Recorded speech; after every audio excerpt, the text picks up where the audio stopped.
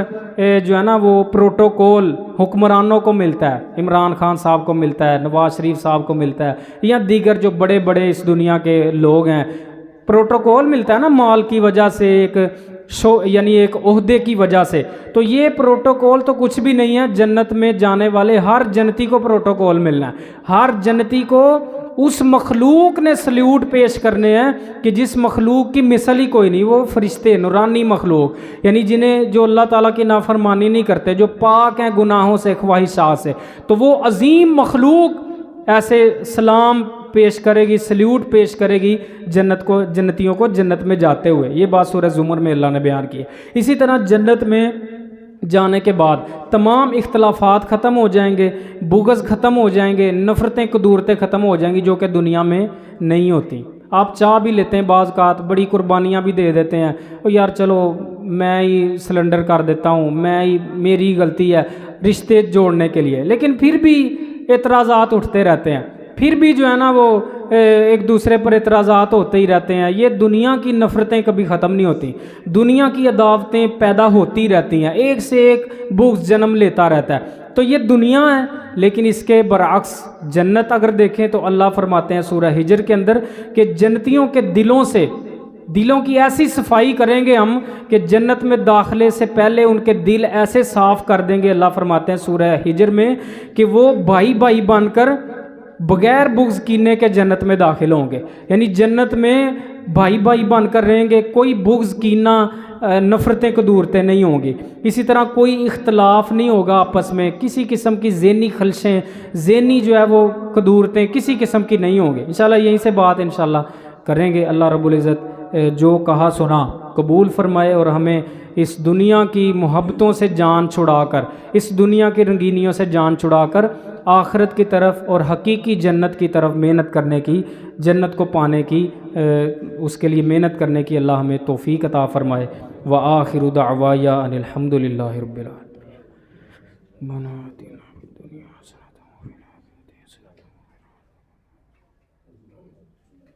ان الحمد للہ نحمده ونستعینه ونستغفره ونعوذ باللہ من شرور انفسنا ومن سیئات اعمالنا من يهده الله فلا مضل له ومن يضلل فلا هادي له. اشهد ان لا الہ الا اللہ وحدہ لا شریک له واشهد ان محمدا عبده ورسوله. اما بعد, اعوذ باللہ من الشیطان الرجیم. بسم اللہ الرحمن الرحیم. فریق فی الجنہ و فریق فی السعیر. ایک گروہ جنت والا ہے اور ایک گروہ دوزخ والا ہے. یعنی دو ہی گروہ ہیں, یا تو بندہ جنتی ہے یا تو بندہ دوزخی ہے. اللہ رب العزت سے دعا کرتا ہوں ساروں نے دل سے آمین کہنا ہے. اللہ ہمارے ملک پاکستان کی حفاظت فرما, اللہ اسے شریروں کے شر سے محفوظ فرما. ہم تو نہیں جانتے اللہ کون خالص نیت سے ہمارے لیے کام کر رہا ہے, کون بھلا چاہتا ہے ہمارے ملک کا. اللہ تو دلوں کے حال سے واقف ہے. ہم تجھ سے التجا کرتے ہیں, ہم تجھ سے دعا کرتے ہیں کہ اللہ جو ہمارے ملک کے حق میں بہتر ہے ہمیں اچھا, نیک, صالح, دیانتدار, امانتدار حکمران نصیب فرما. اللہ ہمیں اپنی بھی کرتوتیں درست کرنے کی توفیق عطا فرما, اپنے اعمال کی اصلاح کرنے کی توفیق عطا فرما. دنیا کی رنگینیوں سے اللہ جان چھڑانے کی توفیق عطا فرما. اللہ آخرت کی طرف متوجہ ہونے کی توفیق عطا فرما. سبحان ربک رب العزت عما یصفون وسلام علی المرسلین والحمد للہ رب العالمین.